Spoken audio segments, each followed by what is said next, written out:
Good evening. Welcome to Wednesday in the Word from Blue Ridge View Baptist Church. We're glad you could be with us this evening, and thank you for the support. I want to thank all of our members for their support and what they've been doing and staying in touch, and we just want to all stay together in these tough times. I want to remember all those in prayer that's had procedures. From all the word I've got, everyone's doing well. They're just on the road to recovery, and some's a little quicker and some's going to take a while. So we just want to remember all of those and continue to pray for them, pray for the family that's lost loved ones, just pray for their comfort and understanding during these times. Pray that you'll just be in special prayer for our country and all those round about us during these times with the COVID, that we can shake this and get over it and get back to doing the things that we need to do as a church and we need to do as a people. Let's go to the Lord in prayer. Dear Heavenly Father, thank you for this night. Thank you for being so good to us. Thank you for all you do. I pray that you'll just bless all these that's had procedures and had surgeries and all, that you'll just reach down, touch them, heal them. Thank you for bringing them through them. I pray that you'll just bless each and every one of them. Just give them your healing touch. I pray that you'll be with those that's lost loved ones, that you'll just comfort them and touch them in these just unusual times, Lord. I pray that you'll be with all those round about us that just need you in a special way, whatever the need may be, Lord. You know what it is before we even ask, but you want us to talk to you and converse with you and lift you up and lift our things up to you. Pray that you'll be with us, be with our church. I pray that you'll be with me as I speak, Lord. Give me the words to say, and let everything that's done be done to glorify you. And all these things we ask in thy name. Amen.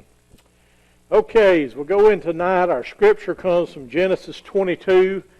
So if you want to be finding that, Genesis 22. What I want to talk about just tonight is God provides. And, we, like even in these times right now, it's tough to understand, and know that God's going to provide, but He's going to take care of His children. So we have to have faith. We have to have the faith of Abraham, as we'll see here, because, we generally, what gives us comfort is having it right in front of us. We have to have it. We have to have more of it. Just like right now, apparently toilet paper is giving people a lot of comfort because you can't see it nowhere. You can't find it. That makes everybody want it more. And they're talking about the possibility of a meat shortage and different things. And all these things do, every time they say possibility of shortage, it just causes everybody to go out and buy more and more.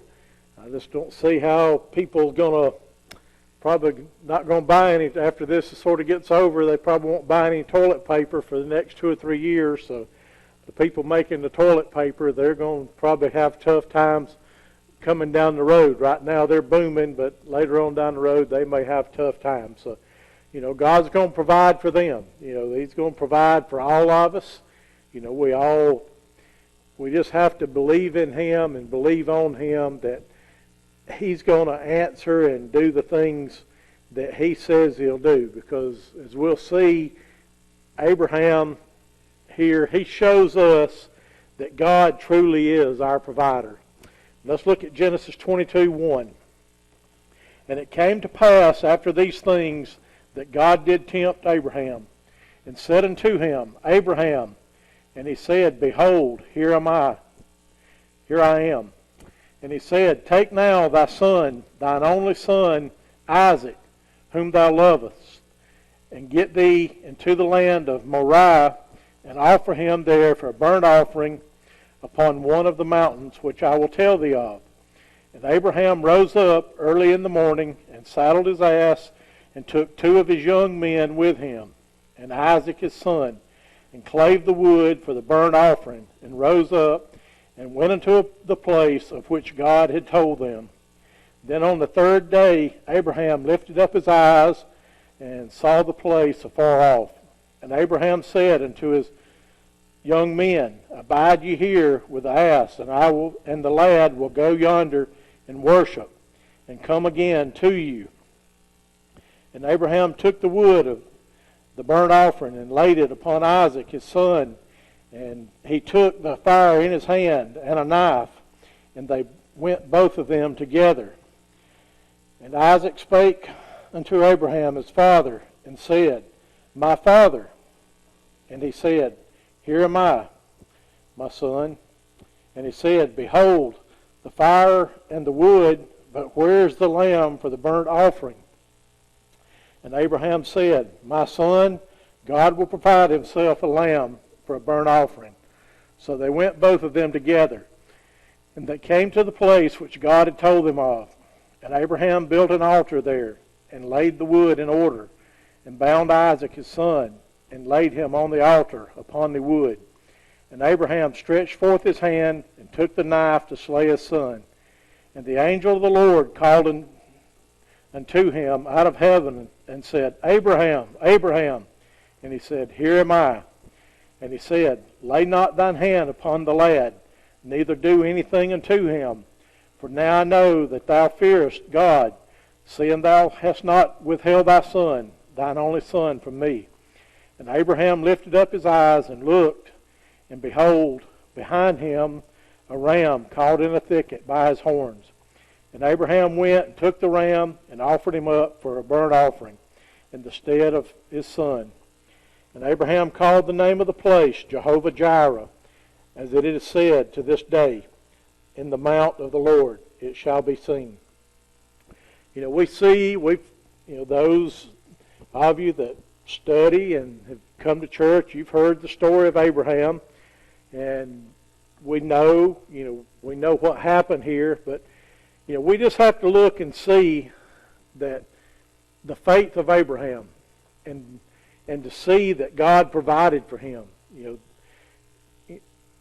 It had to be tough for Abraham because he had waited, him and Sarah.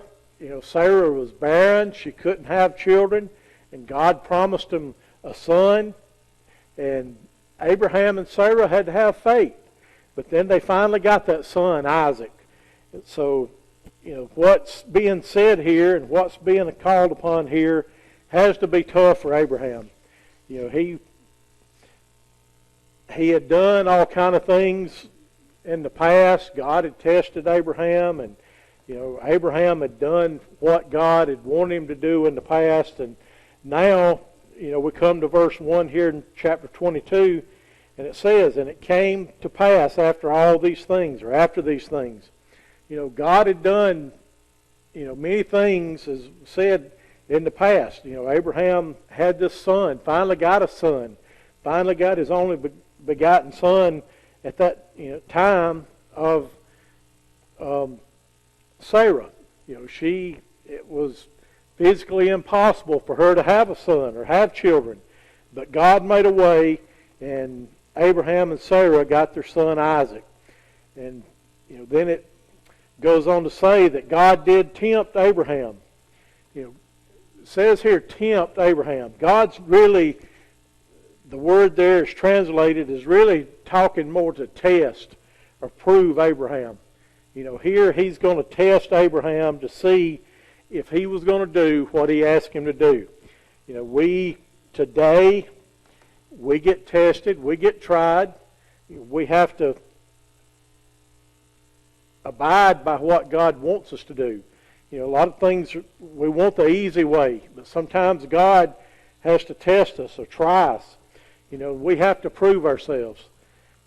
When God asked Abraham here, God already knew what Abraham's answer would be and what Abraham would do. He knows us. He knows what we're going to do.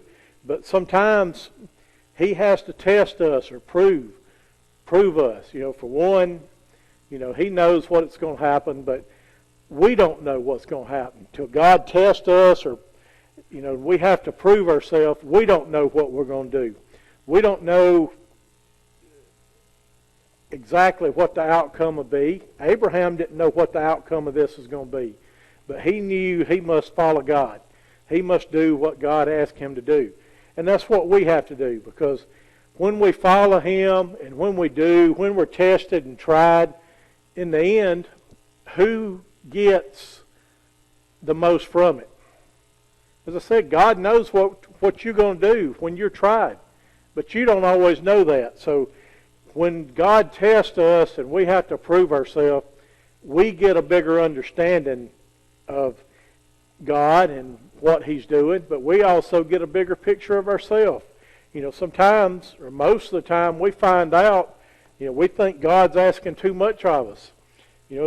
With this, I'm sure Abraham thought God was asking way too much of him. But in the end, he's going to find out that God didn't ask too much of him. And when God asks you to do something, He tests you. It's easy to, Abraham could have looked for a way out in this, but he didn't. And a lot of times we do. We get asked to do certain things for the church or to do things in the church, and we sit there and, we start making excuses. If you look down these scriptures here, all the scriptures I read, you never hear excuse made by Abraham. He complied with what God wanted him to do. So, He tests us for our own good. We learn more by the test than God did when we go through these tests. But it says God, He said unto Abraham, He spoke directly to him. He called him by name. And God, He knows us. He knows us all by name. None of us escape Him. Nothing we do escapes Him. But Abraham responded, behold, here I am. He was right there. He was waiting. He was responding to God. He didn't make excuses. He didn't go anywhere else. And then he says, take now thy son, thine only son, Isaac, whom thou lovest. So God's touching a special string with Abraham. He had another son, an adopted son, Eliezer, and then he had a Ishmael as a son that was born to Hagar. But Isaac was his special son. He was special because he wasn't supposed to be. He wasn't supposed to be able to have a son by Sarah.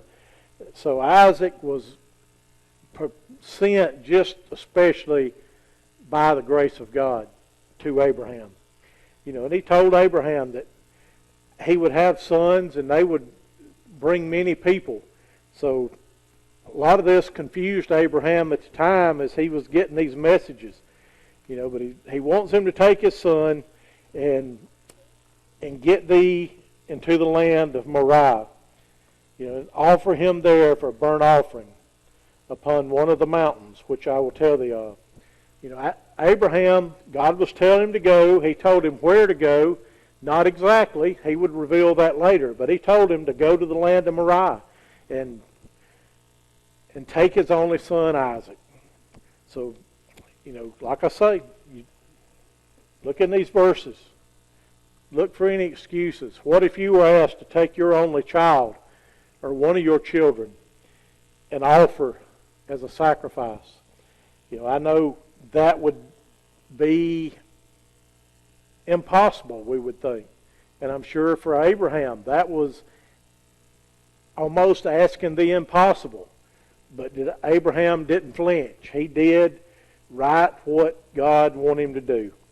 He took him there because even though he knew that may terminate the promises of what God had asked him to do, but he went ahead and did that, because we see in verse 3, it said, Abraham rose up early in the morning and saddled his ass and took 2 of his young men with him and Isaac his son and clave the wood for the burnt offering and rose up and went in unto the place of which God had told him. Abraham didn't even flinch. He did what God said. God, he was following God's commandment. He rose up early in the morning.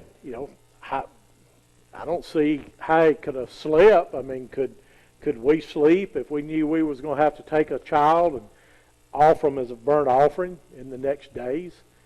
But Abraham, he got up early. And he did something sort of unusual because he saddled the donkey first. Then he went and did the other things. It might have been just nervous energy, but most of the time that would be the last thing you do before you go on a journey. You get all the other stuff done and then put the saddle. We don't go get in the car before we're ready to go. We go do all we have to do, and then we get in, and when we get in, then we're ready to go. But he didn't do that for whatever reason. He, got the saddle on the donkey, and then he woke up two of his young men. He went and got them first. He's probably nervous, but said, and then he got Isaac, his son, and then he went and clave the wood or chopped the wood, split the wood for the burnt offering, and then he rose up and they went. So, he probably waited till last to get up Isaac because, for one, I guess to give him his rest, but then two, it'd be tough. I mean, how do you face your child when you know you're going to offer him as a sacrifice? So this took all kind of faith here by Abraham in God to do what he was wanting him to do. They went to the place, and then on the third day, Abraham lifted up his eyes and saw the place afar off. Like I said, he knew sort of where he was going, but he didn't know exactly where he was going until he got there, and then God showed him where he was wanting him to go, where this place of sacrifice was going to be. And then in verse 5, he said, Abraham said to his young men, abide you here with the ass or with the donkey, and I and the lad will go yonder and worship and come again to you. They didn't, none of them knew. The only one that knew what was really happening and the purpose was Abraham. And he didn't tell them here. He just told them, y'all stay here, y'all take care of the donkey, and me and my son, we're going to this place to worship. They didn't know. They knew with the wood and all that there's going to be a sacrifice, but they didn't know exactly what was going to happen. They were just as in the dark as Isaac was and all of those round about him. Verse 6 says, Abraham took the wood of the burnt offering and laid it upon Isaac his son, and he took the fire in his hand and a knife, and they went both of them together. Here, Abraham was being prepared. He didn't just go, he wasn't just going to do. He was going as, taking the wood with him. That was showing he didn't know where he was going, so he didn't know if there's going to be any wood there or not. So, he didn't want to, if he'd wanted to go and make an excuse, he could have went without the wood, and it might have been in a place that there was no wood. So he could have said, well, God, I came, but there wasn't no wood, and so I'm not going to be able to kill my son and sacrifice him upon as a burnt offering as you asked. No, he was going prepared. He took his own wood. He split the wood, and Isaac carried the wood for his own sacrifice. Abraham took the fire. We don't know if it was actually a stick of fire or coals or embers from the night before, but he was making a way to carry out what God wanted and commanded him to do. Because he took his son, he took the wood, and he took the way to light it. So he was making sure in all of his actions that he could do what God wanted him to do. And then verse 7 it says, and Isaac spake unto Abraham his father and said, my father. And Isaac said, here am I, my son. Isaac said, behold, the fire and the wood, but where is the lamb for a burnt offering? And Abraham said, my son, God will provide himself a lamb for the burnt offering. So they both went of them together. How tough would that be for Abraham? Isaac sort of, he's trying to figure this out because he knows normally there's a lamb involved in this. He don't know that he is the lamb in this, that God's asked his father to sacrifice him. Now, Isaac don't know this and don't realize this. They say at this time that, he could have been in his early teens, maybe in his 20s, but he was old enough to know and start figuring out what was going on. He didn't know exactly what was going on, but he was perplexed by the actions that was going on round about him. But, even though, he didn't fuss, Isaac was a good kid. How many times would we have had to ask a kid today to go do something? Especially, even if it's something they want to do, we have to ask them once or twice. But if it's something they don't want to do, we may have to ask them 3 or 4 times. So, it don't say here that Abraham even had to ask Isaac or more than one time. Isaac did as his father asked. It says they went together and they came into the place which God had told them of. And Abraham built an altar there and laid the wood in order and bound Isaac his son and laid him on the altar upon the wood. Here Abraham had built altars before, so he probably took some rocks of the area where he was at and arranged them, placed them to make this altar, spread them out. And I'm sure as Abraham's doing everything else, I'm sure it was done to perfection. He was doing what God asked him to do. He built this altar, and then he laid the wood there. Placed that wood. Just imagine how hard that would be, doing that, making these preparations for your own child. But he did it. He did it without fail. He did what God was asking him to do. And then it says, verse 10, and Abraham stretched forth his hand and took the knife to slay his son. He bound Isaac, laid him on that wood. And I'm sure at this point in time, or at the point he started binding him, Isaac knew what was going to happen. He knew why he was there, but it don't give us any account where Isaac resisted, or whether he complained, or whether he did anything other than comply. He was old enough that Abraham was over 100 years old. So Isaac, I'm sure, if he didn't want to comply with what his father was asking him, could have got up and run off, or could have stayed his father away. He could have got up and done, not been there to do what God was asking him to do. And that's what today, all of this. Abraham was being compliant. Isaac was being compliant. Both of them were being compliant. Both were having faith in God for what he had for his plans and what was to be done. So, we see that the plan's made.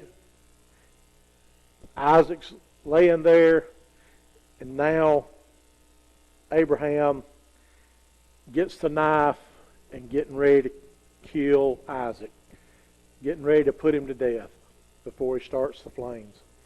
So he had fulfilled, was fulfilling and had fulfilled what God had told him to do. He was sitting there taking care of all the instructions God had provided him. So he had faith in God, and faith in God is to be seen as a serious matter. It's not an easy path. This wasn't easy for Abraham, because this was a 3-day journey out there, 3-day plus to get there, and then plus sacrificing his only son, which he was counting on to carry on his lineage, and which God had promised him would do great things. So Abraham was in a tough spot, but he was following God's instructions to the T.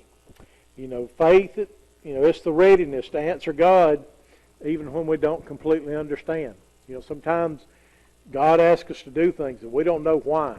We don't know why He wants us to go see that person or to share with this person or whatever it is. We don't know and understand why God wants us to do what He wants us to do.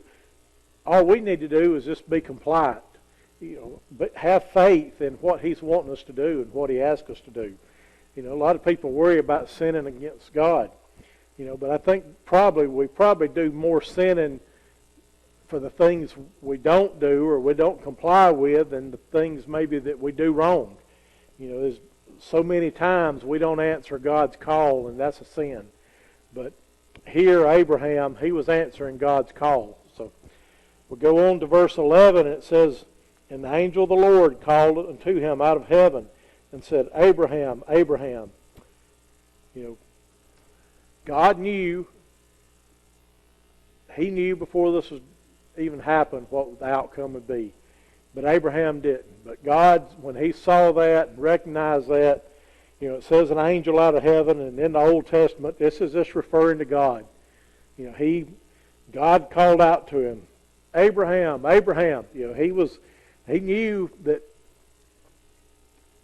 Abraham was about to drive that knife into Isaac. So he was just being emphatic. Abraham, Abraham, don't do it. And Abraham said, he was right there complying again. Here am I.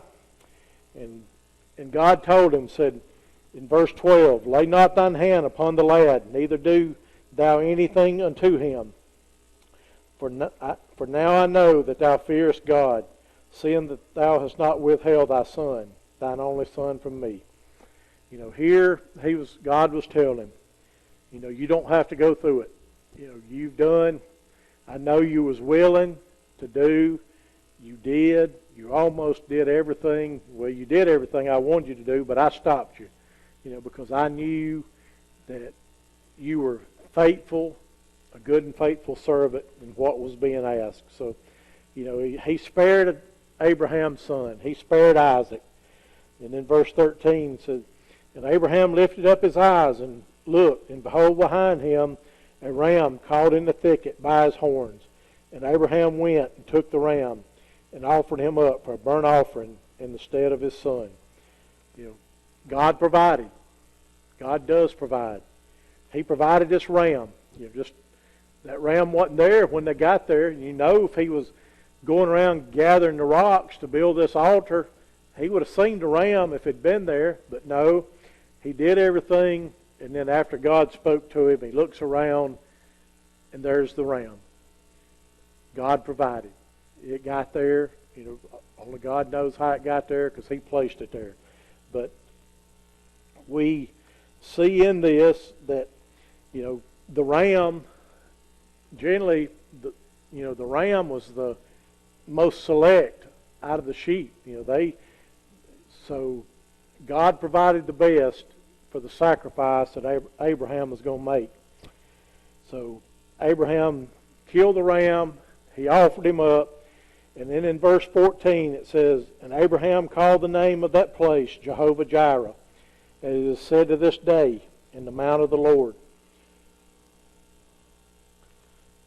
it shall be seen." So, Jehovah Jireh, this place that Abraham named that place, and that says that the Lord will provide.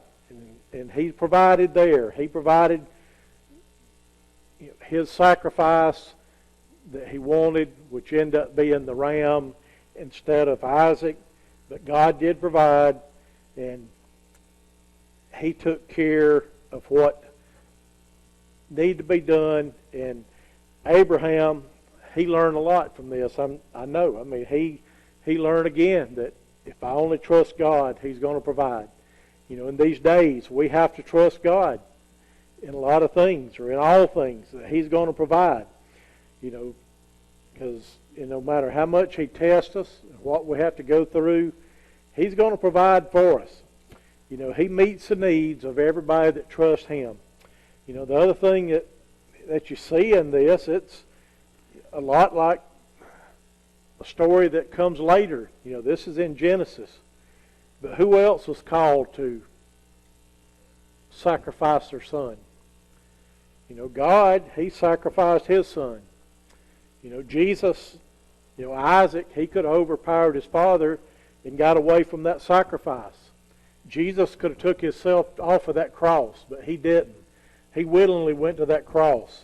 Isaac willingly lay there, allowed himself to be bound so Isaac could do what God was telling him to do. So we see a lot of these things in this story that even tells us of a later story that, even Isaac being born of Sarah, that was a special birth because Sarah was barren. The birth of Jesus, that was a miraculous birth because Jesus wasn't conceived like a normal person is today. Even Isaac was conceived in a normal way, even though Sarah wasn't supposed to be able to have kids. So, the story is similar, it's different, but we can just see in all of this that when we look, if we have faith in God, as Abraham did here, and if we have faith in Jesus as we go through our life, then all things are possible. God's going to provide. In these tough times we're in right now, God's testing us. We're learning things. We're learning things as churches. We're learning things as people. People's finding out that they can do things that they never thought they could do. And some things, I think it's sort of ironic because a lot of things are going back to the way they were 50 years ago. It's like restaurants. Most all restaurants were drive-ups or drive-ins, and they went up. I mean, somebody was telling me the other day they remembered their old station wagon that when you let down the glove box lid, it had cup holders or places there to put cups because, I can remember when we used to go to a restaurant, go to the place to eat, they'd have the trays that you'd hang on the window, and they'd come out and take your order, and they'd bring your food back, sit on that tray, and everybody'd sit in the car and eat. And that's what we're doing today. So people today is learning to do things that they never thought of before. We all, so that's one thing we have to do is learn from the past. Sometimes everything, just because it gets better, don't mean it's always going to stay that way. And if we don't learn the lessons of the past, sometimes we'll have to learn them the hard way. And that's some of our lessons from God. If we don't learn them, why He's trying to teach them to us in an easy way, sometimes we have to come back, we have to learn them the hard way. So, but the big thing is, as I said, is God will provide in all that comes to us. He's going to test us, for our own good because it builds us up, it builds character, and lets us see that we can do things that we may have never thought that we could do. So just trust in God and He'll provide for you. Dear Heavenly Father, thank you for this night. Thank you for all you do. Thank you for being so good. I thank you for being the Father that even though we, as wicked as we are and bad as we are, even as your children and trying to do good, we're still wicked in your sight. I pray that you'll just be with us, help us to just take these lessons, learn them. Let us understand that you're not asking us to do anything that you wouldn't do yourself. I pray that you'll just be with all those out there. Help us to go throughout the week and everyone we see or have relations with, just help us to be kind and understanding and just provide your love to all of those round about us that they may want to know the source of that love and come to know you. All these things we ask in thy name. Amen.